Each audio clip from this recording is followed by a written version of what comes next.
Embark on a journey of discovery into the heart of North American family stories.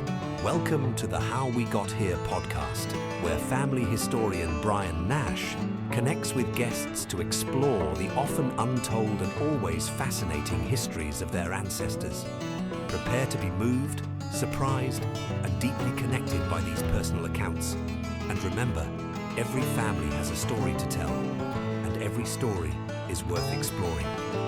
In this episode, Brian sits down with historian and author Sara Underwood to discuss a side of Prince Edward Island history that stands in stark contrast to its famous fictional orphan, Anne of Green Gables. Sara's book, Awful Kind, the story of the Middlemore children and Prince Edward Island, shines a light on the real and often tragic stories of British home children. You'll hear how a conversation with a descendant sparked a deep dive into the archives, leading to the remarkable discovery of thousands of individual case files for children sent from the Middlemore Homes to the Maritimes. Sara reveals the shocking truths she uncovered from the records. These children weren't brought over for adoption. They were primarily a source of cheap labor to fill a shortage of domestic servants and farmhands. Hear the heart-wrenching stories of their lives. Children as young as 7 expected to do the work of a man, the profound sadness and stigma that followed many for life, and the desperate ways they tried to reconnect with family back in England. For anyone who believes they may have a home child ancestor, Sara shares the crucial first steps to begin your own search. So sit back and grab your favorite beverage, perhaps some gin, or maybe Pimm's if you so fancy. Unless, of course, you're listening to this while you're driving, then you better stick to coffee. So I'm here today with in Stratford, Prince Edward Island, with Sara Underwood. She's written a book, Awful Kind. It's a story. The exact title is The Story of PEI Home Children. It's Awful Kind, the story of the Middlemore children of Prince Edward Island. Okay, that's right. Okay, so just as to introduce yourself, Sara, if you just tell me a little bit about how your interest in this book started. So I am originally from England, but I wasn't aware of the story of the home children and the home children that were sent to Canada or to Australia until I was living here. And I met John Willoughby, and he was a descendant from a home child and was trying to establish a Canadian Centre for Home Children that would be a research facility. And so he was telling me about the home children then. And I was looking for a project to do where I could research something on Prince Edward Island history, and I thought the home children would be fascinating. Not just because it's such a fascinating story itself, but also because there's that juxtaposition between British home children and Anne of Green Gables, probably one of the world's most famous orphans. Mm-hmm. These children were considered to be orphans, but many of them weren't. So it's not from a personal relationship, it's because... Yeah, it's not, although my mother says that she has a couple of cousins who she thinks were home children. Okay. And yeah, it's amazing the amount of people it's affected across Great Britain and across Canada and Australia, where these children went, and many of them, their heritage was lost on their descendants. So what is your book? What does it entail? How did you approach the research for it? Well, I wanted to find out more about the home children specifically from Prince Edward Island, and John Willoughby didn't have a lot of research about that. He pointed me to one article that was published by, I can't remember which publication it was, but it was an island publication, and it had a list of some children. So then I started from there. I started doing a lot of research into census documents. Sometimes they describe the children as it would be like a farm boy. Mm-hmm. So I was looking for children where they were born in England, where the people weren't describing them as children, and frequently if the people were not also born in England. So if you've got a 10-year-old living in a Canadian household and the other people in the household weren't born in England, it's a pretty safe guess that it's not their child. So then you can start digging around from there. which of course led me to Library and Archives Canada, where they actually have an extensive collection of information about home children. So I started looking there, doing a search for Prince Edward Island, which if you do that on that LAC database of home children will bring up everything for Prince Edward County in Ontario as well. I know that's my problem when searching things for Prince Edward Island, you get Prince Edward County. Yeah. So, but I was able to get to the point where I was looking at children, the records that they have from the Middlemore home in Birmingham are extensive, because sometime, I think it was in the 1990s, they put everything on microfiche. So they have all of that information for you to access, but you have to be there in person. So my husband and I went to Library and Archives Canada in Ottawa, and all we could see in the fonts was that it said information pertaining to the children sent to Prince Edward Island from Middlemore Homes. When we got there and we loaded up the microfiche, we realized it was the actual individual records for every child sent from Middlemore Homes, not just to Prince Edward Island, but also to Nova Scotia and New Brunswick. So then we realized that rather than just finding things like annual reports, we were looking at information about specific children, but we still had no idea how many children. So they have amazing accessibility at Library and Archives Canada. So we went out and bought a bunch of flash drives, and we sat there, and for 2 days we didn't move. We just I said, just anything with any reference to PEI, we're going to save. So we saved everything as JPEGs on these flash drives. And it was really hard to stay focused, because you'd start reading the records about a child, and the next thing you know, you're into their particular story, but you only have so much time, and there's a lot of demand for those machines. So you have to, if you get one, you stay at it, you get everything you can, as much as you can. So we did that in one big blitz. And then we went back a couple of times to do cleanup work if we realized that there was a record we were missing. And then I had a friend who was living in Ottawa at the time, and she went back because there was just one, and it was just bothering me that I had missed that one record. So she went back and grabbed it for me. But then you have all these JPEGs, thousands of JPEGs to go through. And when they were first, I'm sure they were done by summer students when they were first put on microfilms, so the quality isn't always great. The documents weren't in great shape in the first place, so there was a lot of dirt on them, and so it was very hard to read them. And so that was frustrating, because it's almost like looking through the fog to try and get a story. But then I realized if I take them into Photoshop and I change the levels removed a lot of the dirt. And then you could actually see the handwriting, so you could read the records. So I did that with a lot of them too. And I printed off a lot of stuff so that I could just sit down and read it and then start compiling all the information. That sounds, well, quite a bit, a lot of the experience anybody that does genealogy has, looking at old records, and the combination of who took the images originally for the microfiche and the handwriting, especially as you know, handwriting. I've had definitely accents almost. There's people that you can tell by. I've learned enough over the years that you can tell sort of where they're from by the style of handwriting. Well, it's like, so cursive handwriting. In England, they didn't teach cursive handwriting. They did teach cursive here. That was the Maclean method that they taught here. And Maclean was actually a graduate from Prince of Wales College in Charlottetown. Okay. So, and that's the standard that we use in cursive in Canada. So that's really helpful. If they had good handwriting, it was so helpful. But Jessie Hogue, she described herself as the Middlemore agent on Prince Edward Island, but I think she was actually a volunteer. And she would try to find good homes for the children, and then she would go once a year, or if there were issues that came up, she would go back and she would file reports on them. And I think she started out with very good intentions, but I think that she got overwhelmed.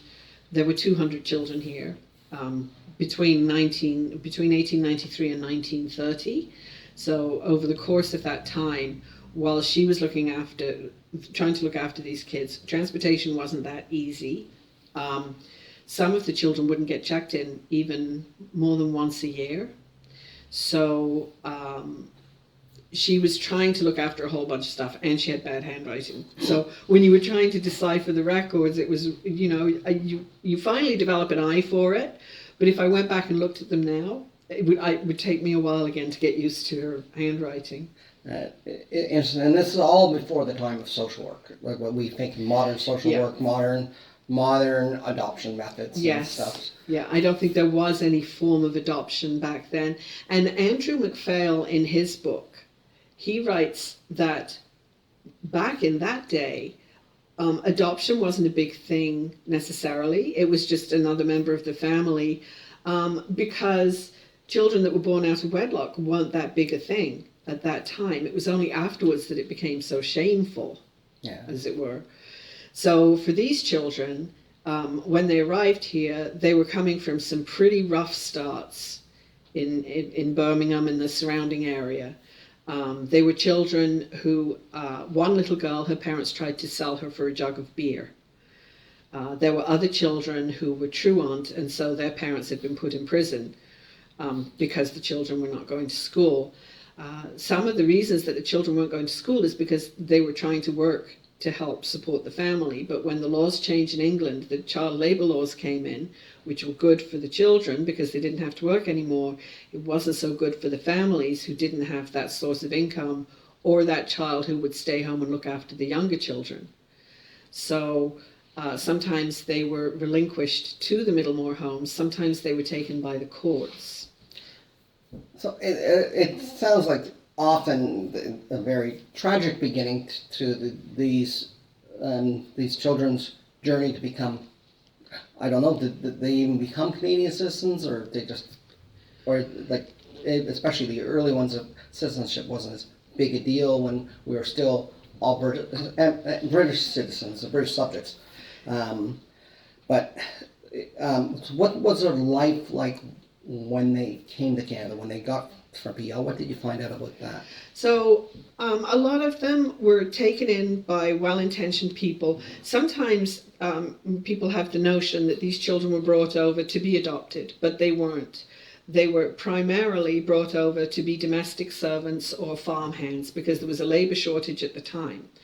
And because of that, the people who could afford to pay good wages would be able to find a farmhand or a domestic servant. People who didn't have as much money but might still have needed help wouldn't have any money to pay for a farmhand or a domestic, so they'd take one of these children instead. So you'd have children as young as 7 years old being put on farms. And Jesse Hogue would write things like, he's expected to do the work of a man. And he'd be 7, you know. And so of the children that I looked at, 2/3 of them were boys. The average age was about 10.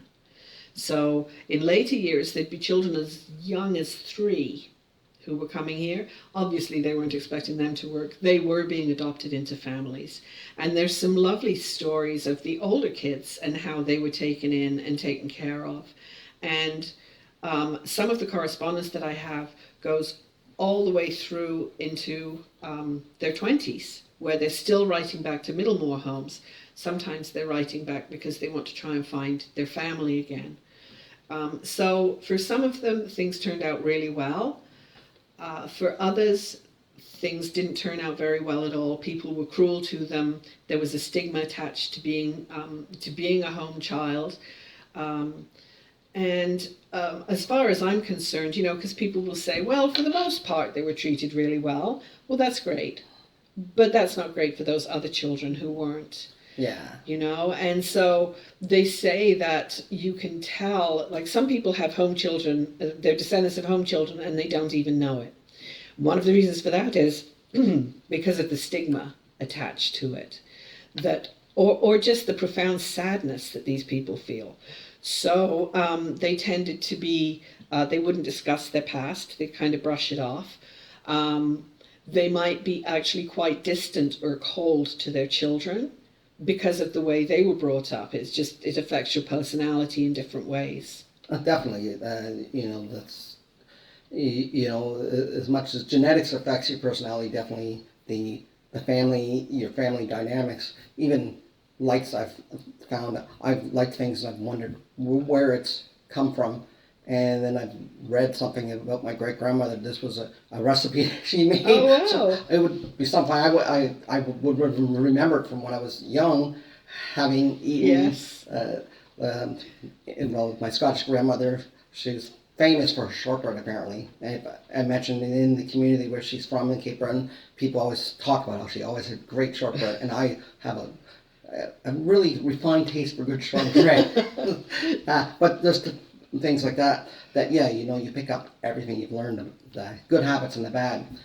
So the families that were taking these children in, were they mostly taking them in because they didn't necessarily have their children on their own to work on the farm, or were they, was that the majority of it, or the case, or just that they were just needing that extra set of... So there was a mix. And so the girls were supposed to be used as domestic servants, not as farmhands. Yeah. But again, Jessie Hogue has records of girls where she went and removed them from a farm because she was being expected to work as a farmhand.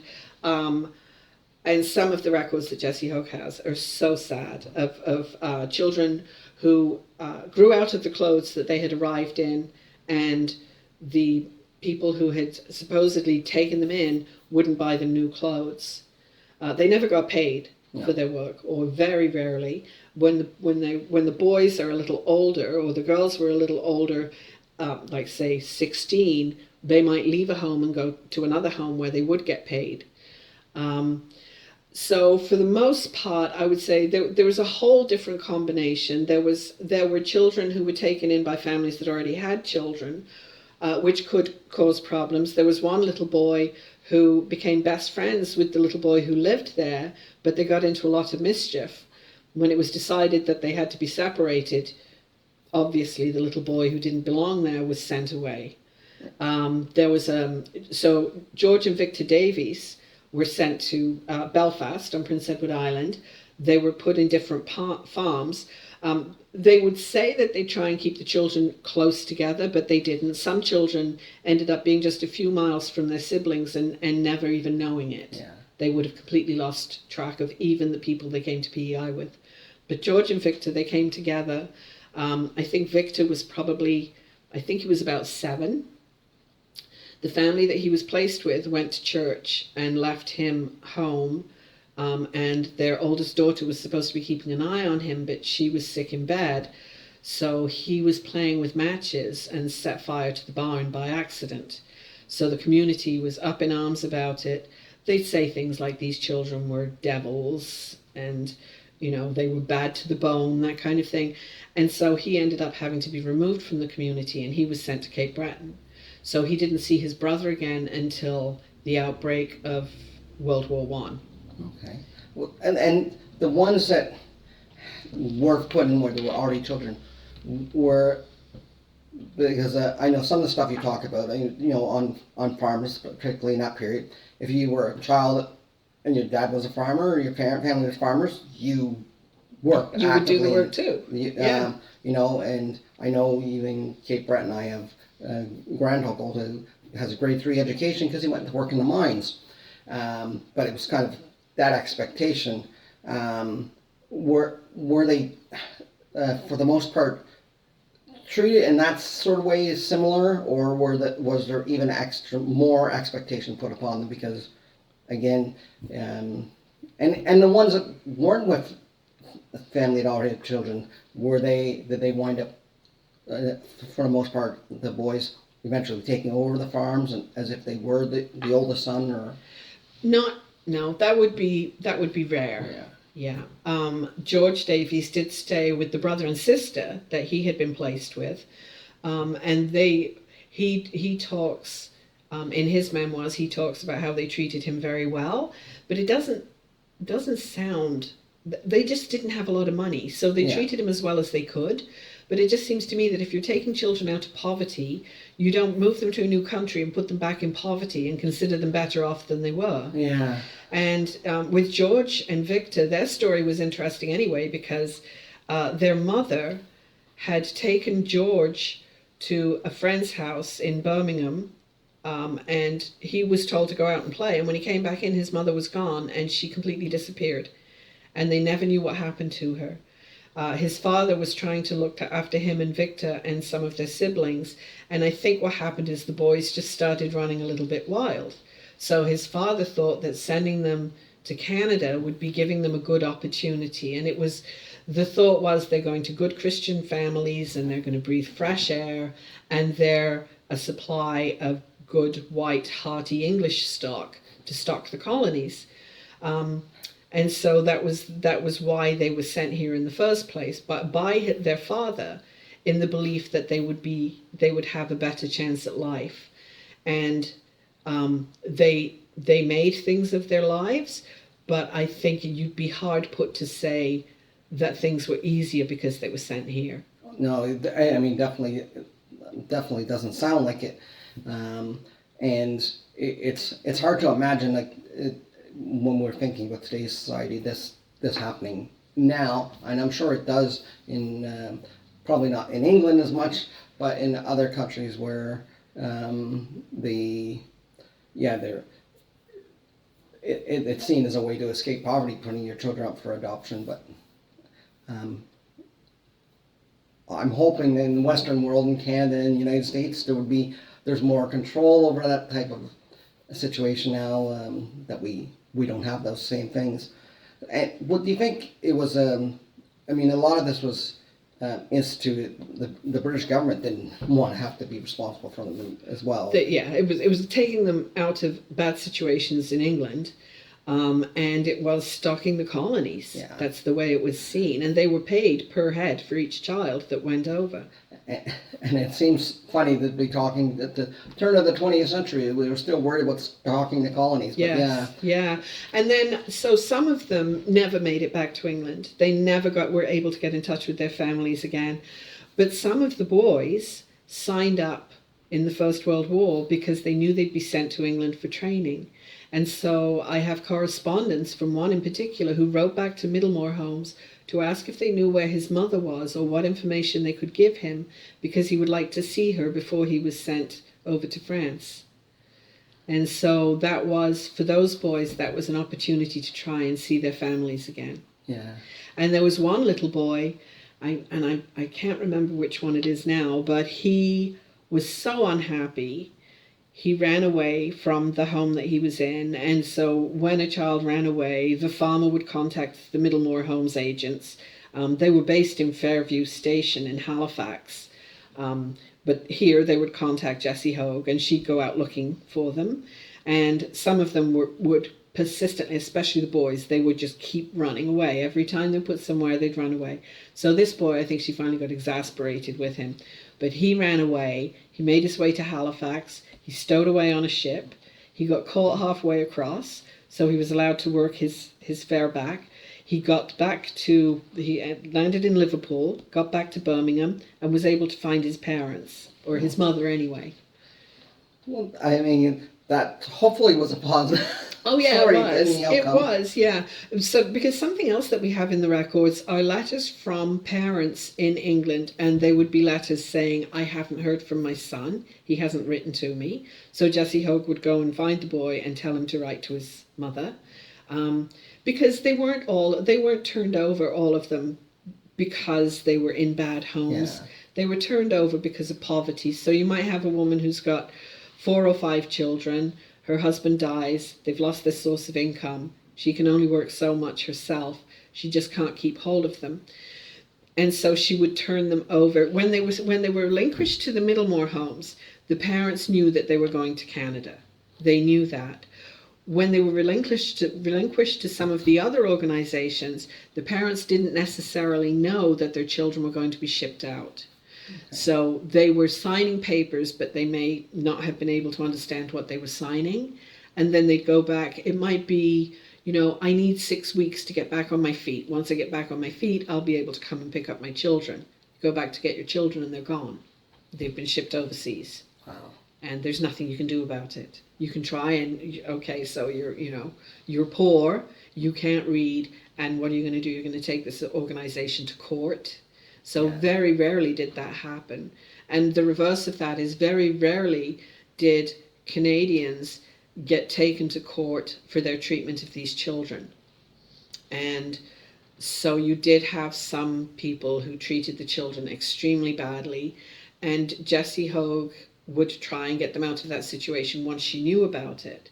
But if she didn't know about it, because she wasn't able to visit them very often, then they could be there for a year or more. And one little boy, she goes to visit him, and he runs and hides in the woods. And she writes in the report that she sends back to Middlemore that she thinks he's just very frightened because the old man, she says, is overly religious. So he's put the fear of God in this little boy, and the little boy hides until she leaves. Other times, they would talk to the children, but they would talk in front of the farmer or the mistress. And so the kids would say everything is fine because they were afraid of the retribution they might have if they told her what was actually happening. So it would only be much later that she would find out. It's it's definitely some sad stories. And now when I sort of talked about it a little bit, and I know this from talking to war brides, that much later in life they found that they were never Canadian citizens. So they wound up working here all their lives. The government did do work to correct that. Where there's similar things with these home children, I can imagine, just because going and later in life, there started to be more government social programs or medical programs and stuff, or even just travel where you need travel documents. People finding out much later that though they've lived in Canada since they were 7, here they're 50 or 60 and now they're not even considered Canadian. Yeah, I didn't, because the records stop at a certain age, I didn't see a lot of that, but I did find stuff in there about one woman who, she needed a birth certificate. That occasionally you'd see letters where they're writing back for birth certificate. They would try and find an approximation of a date. There was one woman who was contacted because she was to inherit some money, but she had to prove who she was.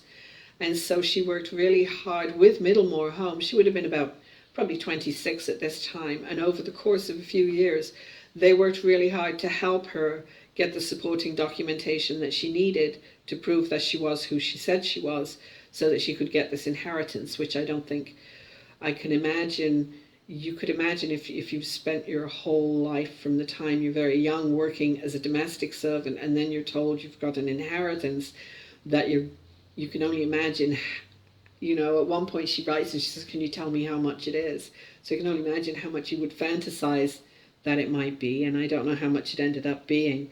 There's another one who was trying to prove her age to get her Canada pension. Yeah. So, but most of the time I wouldn't have seen that. The boys who fought overseas, I'm sure they were quite prepared to take them as Canadian citizens, to turn them into soldiers with very few questions. Yes. And again, it really probably they were British subjects. Again, that's right. And it's something that is, I know, even when searching a lot of immigration records, people coming from Great Britain, it's hard because there was no immigration, especially before 1867. They were going from Great Britain to the United Kingdom to the United Kingdom. Yes. Just a colony of the United Kingdom. Yep. So there's no. They didn't have to record anything. Yeah, it's why I find it interesting that Middlemore, they put these 5,000 children, Nova Scotia, PI, New Brunswick, but Newfoundland didn't get any from Middlemore, which I thought was odd, because the ship would stop in Newfoundland on its way to Halifax. Now, was there something in regards to the Canadian government, or was there, or Canada maybe providing additional money, Yeah, I don't know. Okay. But it's odd. I think some children ended up in Newfoundland, but I don't think it was. I know it wasn't through Middlemore. I don't know if any of the other agencies did. There were other children placed on PEI by other agencies, but they're very, very hard to find. Now from your talk, it sounds like it sounds like Middlemore did try to assist. Was this throughout the process, or was it afterwards when? Certain things start to get brought to light and something's focused on them, very quick to... I don't know what prompted them to turn the records over to Library and Archives Canada. I personally think it was a responsible, ethical thing to do. Yeah. I know that there are other organizations where it's extremely difficult to get any information, and you have to prove you're a direct descendant, and you have to pay a considerable amount of money. I don't think you should ever have to pay money for that information. And then you don't know what you're getting. So I know of people who've done that and spent maybe £50 to get information, or £100 to get information, and all they get is 2 pieces of paper. Yeah. And so I think I'm glad that Middlemore did that, because otherwise we wouldn't know about these 200 almost children. Exactly, and the fact that something on there, whatever it was, whether it was somebody that worked there or had some type of moral accountability, even like you said, when they were trying to help them find records when they were still 26, I would think that would probably be before the age where it would be necessarily, you'd be getting a lot of bad publicity, or people were worried as much about that. Yeah, it wasn't. I mean, it was still an ongoing system at that point. And there were people who worked with Middlemore who were very kind to the children. That's why I called the book Awful Kind, because I was telling someone about it, and it was somebody from PEI. And it's so interesting because the people who know about it would say, and they're almost always older people, they would say, good, I'm glad somebody is finally writing about those children. But other people would say, well, they were awful kind to them, weren't they? Yeah. And I'm like, well, sometimes they were awful. Yeah. You know, and they would think that the children were awful kind. And when I read through the records, when you're reading through records for 200 children, it can be very easy to remember the really bad ones and not the kind ones and the good ones. So I started a running tally. I went through like how many did the records say had been beaten, how many had been this, how many had been that, what kinds of complaints were registered against them. And so what I found is, especially when they were teenagers, they would complain that they were lazy. They would complain that they were know-it-alls. They would complain that they would talk back. They were sassy. So they were teenagers. They were teenagers. They were teenagers like every teenager has been since, I think it was Socrates or Aristotle made that first complaint about teenagers. And so I thought that was interesting, you know, because some of them were fiercely independent. And I thought that was admirable given the start that they'd had.